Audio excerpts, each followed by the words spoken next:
Hello and welcome to You with Jesus. After reading through the Gospels a number of times, you start to build a bit of an image of what each of the apostles were like in their personality. Peter's impetuous. John, the writer of the fourth Gospel, he's the sensitive, philosophical type. Matthew was the detail man. And then we come to two men who were brothers, sons of Zebedee, who ran a fishing business. And they were called James and John. And they always act and speak together. They once said to Jesus after a certain village didn't welcome them, "Lord, do you want us to call down fire from heaven to destroy them?" I guess you could call them fiery. Jesus gave them a nickname, Sons of Thunder, which was probably a compliment. They made a noise and they weren't afraid to speak up. And they were sons of a mother who also knew what she wanted. As the mother to Sons of Thunder, she too could rumble. She could make a noise. And the three of them, well, they're a bold little team.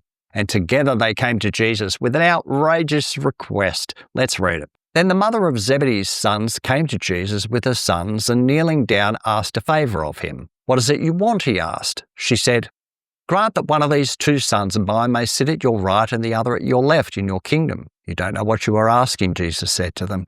"Can you drink the cup I am going to drink?"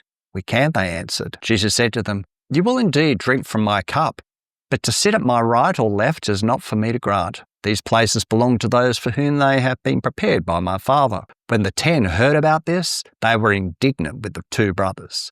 Jesus called them together and said, "You know that the rulers of the Gentiles lord it over them, and their high officials exercise authority over them. Not so with you. Instead, whoever wants to become great among you must be your servant, and whoever wants to be first must be your slave, just as the Son of Man did not come to be served, but to serve, and to give his life as a ransom for many." Okay, let's take a look at this. Firstly, I think we should note that Jesus doesn't rebuke either the mother or the sons for this bold request. It was a request very much in keeping with their character. You might remember elsewhere, Jesus tells a parable where he applauds the shameless audacity of a certain request and says that we shouldn't be afraid to approach prayer in that way. He certainly doesn't say to James and John, "Away from me, how dare you? Why did I even think that choosing you as apostles was a good idea?" In a way, this story is reassuring because it reminds us that no request of God is unreasonable to ask for, even if the answer ends up being no. Secondly, this is not a picture of an interfering mother whose sons can't speak for themselves. I get the feeling, and I could be wrong, that these sons of thunder probably hatched this plan. And then they said to their mother, "Now, if you come and throw yourself on your knees and ask on our behalf, that might go down better with Jesus." James and John had already shown their capacity to speak their mind.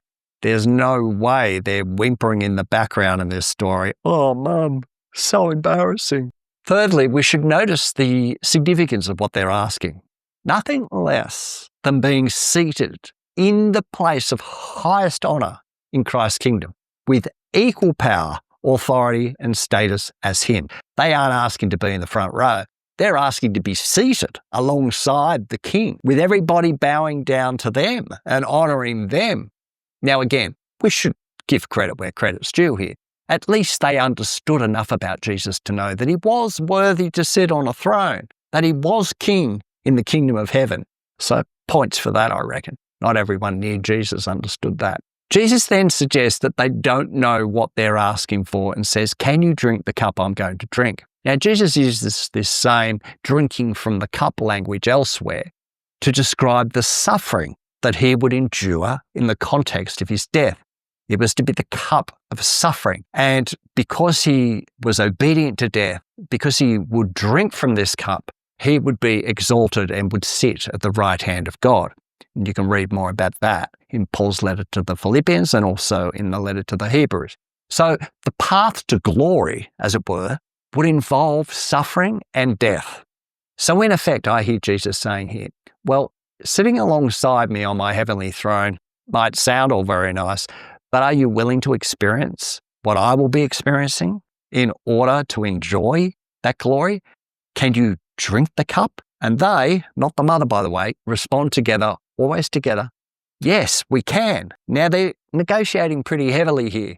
They admit that even if it means suffering and death, they are willing to do whatever it takes in order to get the prize on either side of Jesus in his glory. Now, right now, they must be thinking to themselves, Well, we passed that test. Surely he's going to give us the seats. Is he going to give us the seats? I think he's going to give us the seats. Yeah, for sure. We've got the seats. And they wait. Jesus responds, well, yes, that's true that you will drink from the cup I drink. Yes, we've got the seats. Yes, got the seats. Mum, got the seats. But to sit at my right or left is not for me to grant. These places belong to those for whom they have been prepared by my Father. And he's not here right now, which I think means we're not talking about this anymore today. Now, this is interesting on two counts. First, it suggests that someone will in fact be seated in the place of honour beside Jesus, which is interesting. But what's also interesting is that this is not the first time where we see Jesus acknowledge that there's certain things he doesn't know, but his Father does. For example, Jesus says he doesn't know the hour or day of his return. Is Jesus equal with the Father? Yes. Are they the same person? No. There's division and responsibility within the Godhead, and there's division of knowledge. And as Son of Man, Jesus places himself in complete submission to the Father, a position in which his knowledge is limited. And in all this, Jesus is saying to James and John, yeah, perhaps you will be seated there. I'm just telling you that that decision is not mine to make. Now, if you thought that James and John were out of line in this request, then can you imagine how the other disciples felt when they heard about it? They were indignant. They were angry. And I very much doubt that them being indignant had anything to do with the request being dishonouring to Jesus. They were thinking, how dare James and John try and snaffle their way into Jesus' good books and ask for special favours at our expense? We deserve anything they're entitled to. We've all made sacrifices to be here, and there's no way we're missing out on privileges. So an intervention is required by the master coach. This little community is beginning to fracture. Guys, that's enough. Peter, enough. Simon, enough. Group time. Come on over here. Bring it in. That's right. Come on, bring it in. And he says to them, now you know the rulers of the Gentiles lord it over them, and their high officials exercise authority over them. And none of us like that. None of us like people in positions of power throwing their weight around and abusing the privilege of authority that's been vested in them. None of us like that. And my way, this kingdom way, is completely different to that. Completely. And that's the way it's to be with you guys. Anyone who wants to be great among you must be your servant. And whoever wants to be first must be your slave. Just as the Son of Man did not come to be served, but to serve and to give his life as a ransom for many.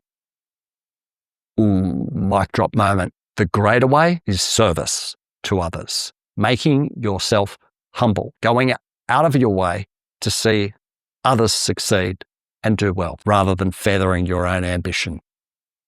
Ouch. This is hard, but how profound. And Jesus knows it's hard. And amazingly, he's not asking them to do what he isn't prepared to do for himself. He's the perfect role model to any one thing he expects of them. Just as the Son of Man did not come to be served, but to serve and to give his life as a ransom for many. If there was anyone who could rightfully exercise power and authority over others, it was Jesus Christ. But instead, Jesus chose to serve. The ultimate expression of this service was the giving of his life unto death as the ransom price for those held captive in sin. You and I don't have to come up with our own ransom for our own freedom. Jesus, who knew no sin, paid that price for us in his death. He who was and is Lord of all laid down his life for us. And knowing that truth in our hearts changes everything. It changes what we think of Jesus, and it changes the way we treat other people. We can never again use our titles or our positions or our privilege or our education or our access or our better social standing or our social influence for our own benefit. Instead, we look for opportunities to serve and bless other people. We use our own advantage to leverage benefits for others. That's what Jesus did, knowing that it's more blessed to give than it is to receive. That is not the way 99% of political leaders operate. It is not the way 99% of CEOs operate. It's not the way most rich people operate. And too often, it's not the way many church pastors and leaders operate, but it is the way of Jesus. And if we're going to follow Jesus, it will mean doing the same, not by being doormats, but as a chosen people who know our identity and we know our privilege, but willingly becoming nothing in order that others might become something, becoming less in order that others might become great. I'll have more to say about that in the next episode. See you then.